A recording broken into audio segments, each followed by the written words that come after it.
Selamat malam, saya Muhammad Umar Majid. Saya akan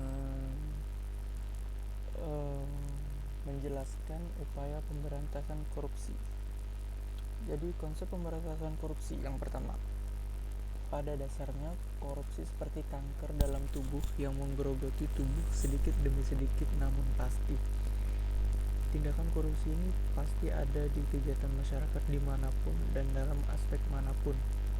Korupsi ini pada dasarnya sangat sulit diberantas karena di setiap aspek masyarakat pasti ditemukan korupsi.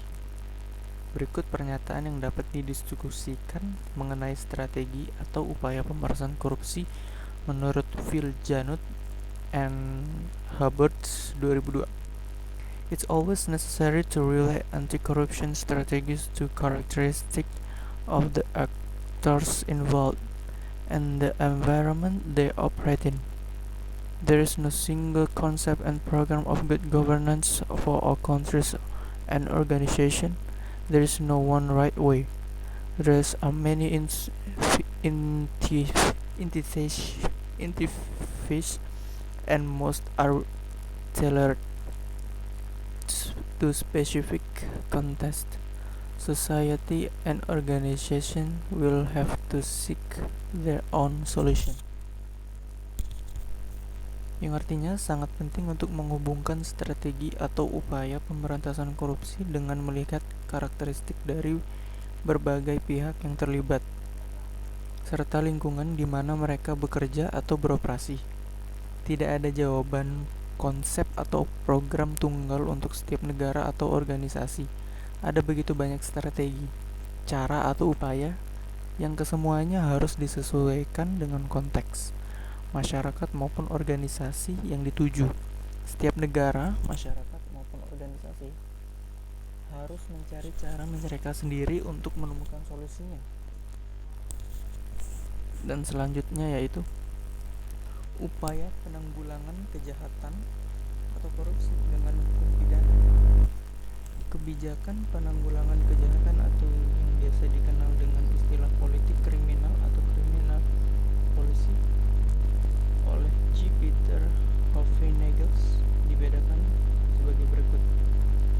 Yang pertama, kebijakan penerapan hukum pidana atau criminal law application, kebijakan pencegahan tanpa hukum pidana atau prevention without punishment, kebijakan untuk mempengaruhi pandangan masyarakat mengenai kejahatan dan pemindahan lewat mass media.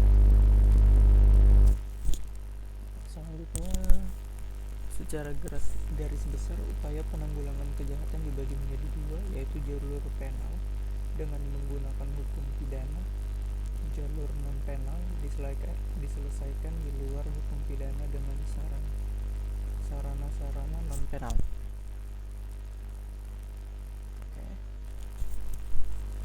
Sedangkan pengertian penal dan non penal.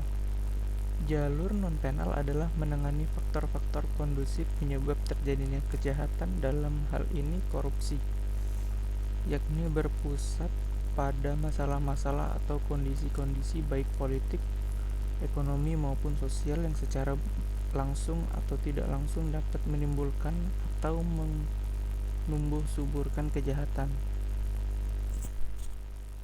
Sedangkan penal dengan memanggil atau menggunakan hukum pidana atau dengan menghukum atau memberi pidana atau memberikan penderitaan atau nestapa bagi pelaku korupsi. Berbagai strategi dan atau upaya pemberantasan korupsi. Pembentukan lembaga anti korupsi. Yang pertama, salah satu cara untuk memberantas korupsi adalah dengan membentuk lembaga yang independen yang khusus menangani korupsi. Hal lain yang perlu diperhatikan adalah memperbaiki kinerja lembaga peradilan baik dari tingkat kepolisian, kejaksaan, pengadilan, dan lembaga pemasyarakatan. Di tingkat departemen, kinerja lembaga-lembaga audit seperti Inspektorat Jenderal harus ditingkatkan. Reformasi birokrasi dan reformasi pelayanan publik adalah salah satu cara untuk mencegah korupsi. Dalam berbagai pemberitaan di media massa, ternyata korupsi juga banyak dilakukan oleh anggota parlemen baik di pusat DPR maupun di daerah DPRD. Pencegahan korupsi di sektor publik. Salah satu cara untuk mencegah korupsi adalah dengan mewajibkan pejabat publik untuk melapor dan mengumumkan jumlah kekayaan yang dimiliki baik sebelum maupun sesudah menjabat. Untuk kontrak pekerjaan atau pengadaan barang baik di pemerintahan pusat, daerah maupun militer, salah satu cara untuk memperkecil potensi korupsi adalah dengan melakukan lelang atau penawaran secara terbuka. Ketiga, korupsi juga banyak terjadi dalam perekrutan pegawai negeri atau anggota militer baru. Pencegahan sosial dan pemberdayaan masyarakat. Salah satu pemberantasan korupsi adalah memberikan kepada masyarakat untuk mendapatkan akses terhadap informasi atau access to information. Isu mengenai public awareness atau kesadaran serta kepedulian publik terhadap bahaya korupsi dan isu pemberdayaan masyarakat adalah salah satu bagian dari sangat penting dari upaya pemberantasan korupsi. Salah satu cara untuk ikut memberdayakan masyarakat dalam mencegah dan memberantas korupsi adalah menyediakan sarana bagi masyarakat untuk melapor kasus korupsi. Di beberapa negara, pasal mengenai fitnah atau pencemaran nama baik tidak dapat diberlakukan dengan mereka yang melaporkan kasus korupsi, dengan pemikiran bahwa bahaya korupsi dianggap lebih besar daripada kepentingan individu.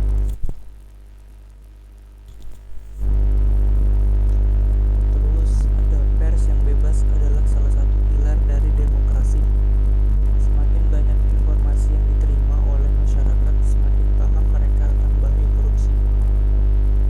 Lembaga swadaya masyarakat atau LSM atau NGOs, baik tingkat lokal atau internasional, juga memiliki peranan penting untuk mencegah dan memberantas korupsi. Salah satu cara lain mencegah memberantas korupsi adalah dengan menggunakan atau mengoperasikan perangkat electronic surveillance atau sebuah perangkat atau alat untuk mengetahui dan mengumpulkan data dengan menggunakan perangkat elektronik yang dipasang pada tempat-tempat tertentu. Sekian dari presentasi saya tentang pemberantasan korupsi. Wassalamualaikum warahmatullahi wabarakatuh.